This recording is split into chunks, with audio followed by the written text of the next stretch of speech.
Hello everyone, Happy New Year and welcome back as I bring you a major developing story that could shake the global energy market. President Trump has revealed on his social media platform that the US military operation, mainly airstrikes, have been carried out across multiple locations in and around Caracas in Venezuela.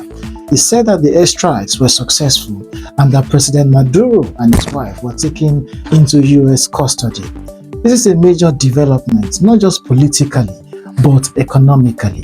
Venezuela sits on some of the largest oil reserves in the world, and any disruption to its government or oil exports immediately affects the oil market, supply chains, and regional stability. Multiple explosions and low-flying aircraft were reported in the Venezuelan capital before dawn on the 3rd January. Videos circulating on social media show flames and smoke rising over the city, signs of a major escalation in the ongoing conflict between the two countries. These developments represent a dramatic escalation after months of pressure from the US against Venezuela's government, which Washington has accused of supporting drug trafficking and acting illegitimately.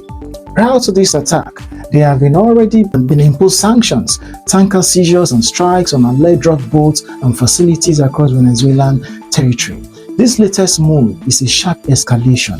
Caracas has condemned the strikes. They declared a state of emergency and demanded proof of life for President Maduro and his wife. President Trump, at a press conference later the same day, has said that the United States is going to run Venezuela for the time being, until such time as the US can do a safe, proper, and judicious transition. But the question really is, how will the US run another country?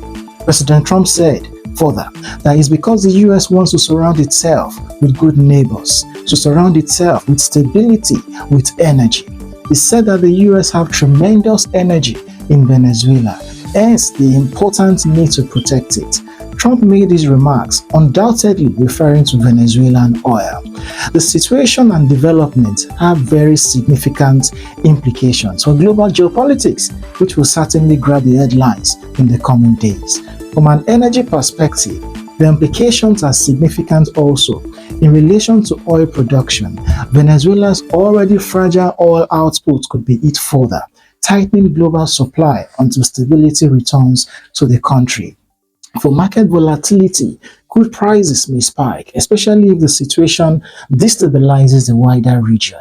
On geopolitics and oil trade, countries relying on Venezuelan oil or involved in sanctions enforcement will need to navigate a rapidly changing landscape.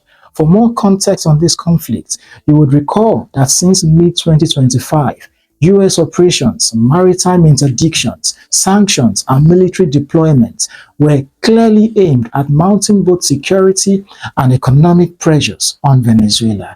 Venezuela's government, meanwhile, has pushed back, rejecting US claims as illegitimate.